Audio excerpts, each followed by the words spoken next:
Halo guys, dimanapun kalian berada, semoga selalu sehat-sehat aja ya. Sebelum mulai, Mimin ada beberapa pembaruan ya. Pertama, untuk spoiler per episode yang biasa Mimin buat, itu akan berubah judul menjadi Martial Master versi novel, agar durasinya juga akan sedikit lebih panjang. Kedua, untuk episode Martial Master yang baru rilis, Mimin juga akan update rutin ya alur ceritanya. Nah, setelah itu Mimin akan update bocoran episode selanjutnya. Oke, kalau kalian sudah paham, tanpa berlama-lama lagi, ayo kita mulai.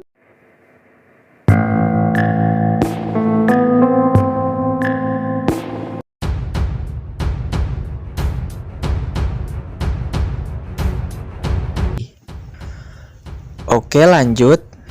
Jadi maksud senior ingin saya mewakili Pavilion Pil Anda dalam kompetisi itu. Sambil sedikit tersenyum, Mulempeng berkata, "Ya, itu benar. Apakah di Pavilion Anda sulit menemukan alkemis berbakat? Mengapa harus saya?" kata Kincen. "Sebenarnya banyak. Namun yang umurnya masih muda dan berbakat sangat sulit.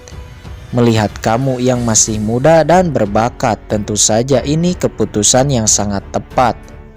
Selama kamu setuju, kami juga akan melindungi murid dari 5 kekaisaran, dan juga Pil Pavilion kami akan memberi kamu dukungan untuk menerobos di masa depan."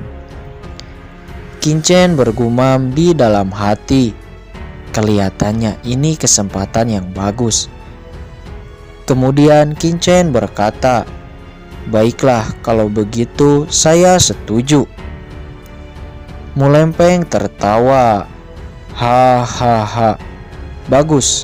Kita akan berangkat ke Kaisaran Dinasti Dawei besok pagi, bagaimana?" "Apakah kompetisi ini begitu mendadak?" kata Kincen. "Tidak juga. Ada waktu beberapa bulan lagi sebelum kompetisi ini dimulai. Namun kita harus melakukan persiapan. Jadi secepatnya kita harus pergi ke markas Pavilion Pil. Kamu harus berlatih di sana dan meningkatkan peringkat alkemis kamu ke tahap selanjutnya, sehingga presentasi kemenangan kamu di kompetisi akan semakin tinggi." Sebenarnya Kincen sudah bisa memurnikan Pil peringkat 4 bahkan peringkat 5. Namun dia tidak mengatakannya.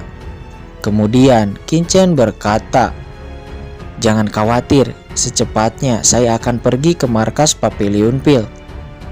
Mendengar ini, Mulempeng berkata, "Mengapa? Apakah kamu tidak akan pergi bersama kami?" Kincen menjawab, "Tidak, karena kalau kita pergi bersama-sama, sepertinya orang-orang Liu Xianzong akan menyergap kita. Mungkin pada saat itu Anda dan Xiang Lengtian tidak akan bisa menahan mereka. Jadi lebih baik aku pergi sendiri." Mulempeng menganggukkan kepalanya. Kemudian waktu berlalu dan pagi pun telah datang. Di sana Xiang Lengtian dan Mulempeng memimpin para murid dari 5 kekaisaran bergegas pergi menuju ke Kekaisaran Dinasti Dawei. Di sisi lain, Kincen juga pergi secara terpisah menggunakan jalan rahasianya sendiri. Di sebuah negara besar Xuanzhou, nampak sekte Liu Xianzong. Para pemimpin dan penatua sedang melakukan sebuah pertemuan mendadak. Tiba-tiba seorang pria bernama Hua Seng, seorang wakil ketua dan juga ayah dari Hua Tiandu, dia berkata dengan nada yang marah, "Apa yang terjadi dengan anak saya? Benarkah informasi yang saya dengar? Di tanah 5 kekaisaran bahkan tidak ada wujong. Mengapa ini bisa terjadi?" Para penatua di sana tidak ada yang bisa menjawab. Mereka semua juga tidak percaya tentang informasi ini. Lalu ketua sekte Liu Xianzong yang bernama Di Xuan angkat bicara. "Wakil ketua Hua Seng, Saya secara pribadi dapat memahami perasaan Anda sekarang, namun sumber informasi ini sangat dapat dipercaya. Saya khawatir Penatua Geswan dan Hua Tiandu benar-benar sudah terbunuh. Dikatakan orang yang membunuh mereka adalah bocah 16 tahun, seorang murid dari 5 kekaisaran. Dia bernama Qin Chen. Setelah kompetisi selesai, katanya orang-orang Papiliun Pil dan Tanah Suci Darah juga datang ke sana. Hanya seorang bocah 16 tahun? Tidak mungkin. Ini benar-benar tidak mungkin. Hua Seng dipenuhi dengan ketidakpercayaan. Dia berpikir sebelum akhirnya berkata, "Ketua, mungkinkah kota Dixin dan Akademi Tianheng yang melakukan ini dan melimpahkan kesalahan kepada 5 kekaisaran?" Mendengar ini, ketua sekte di Suan berkata, "Wakil ketua Hua Seng, saya mengerti yang Anda pikirkan. Hua Tiandu adalah jenius paling berbakat di sekte dan juga Penatua Geswan adalah penatua inti di sekte. Saya pada awalnya juga tidak percaya. Namun orang yang telah membunuh mereka benar-benar seorang bocah 16 tahun dari 5 kekaisaran, Qin Chen. Dia adalah juara 1 di kompetisi itu. Bahkan di Tianyi dan Leng Wusuang bukanlah lawan anak ini." Sesaat kemudian tangan Hua Seng menghantam meja dan dor. Suara hentakan meja mengejutkan semua orang. Kemarahan yang begitu nyata terpancar dari wajah Hua Seng.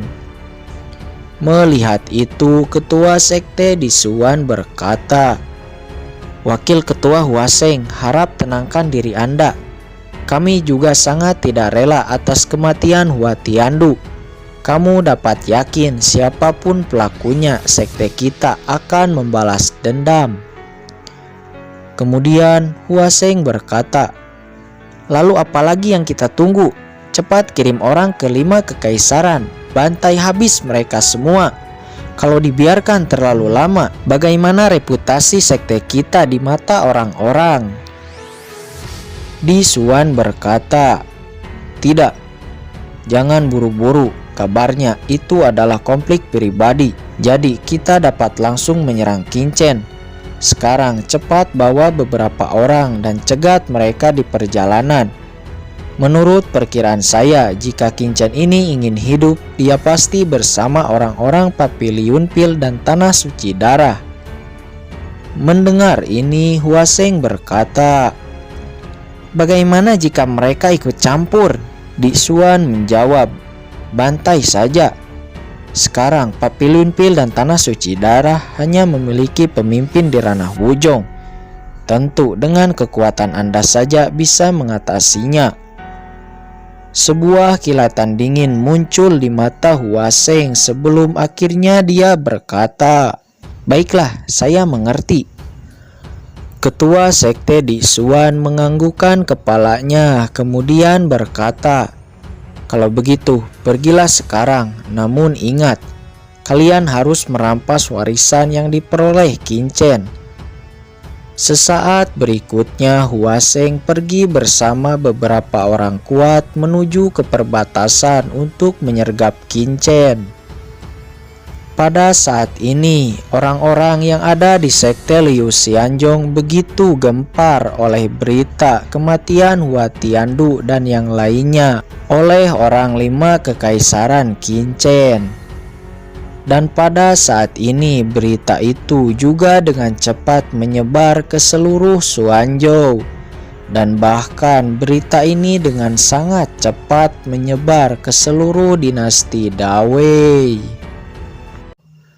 Oke, sampai sini dulu ya. Jangan lupa subscribe biar lanjut terus ceritanya. Namun apabila subscribe masih sangat berat bagi Anda bisa memulainya dengan meng-like video ini. Jangan lupa aktifkan lonceng notifikasinya juga ya. Oke, Mimin pamit. Wassalamualaikum warahmatullahi wabarakatuh.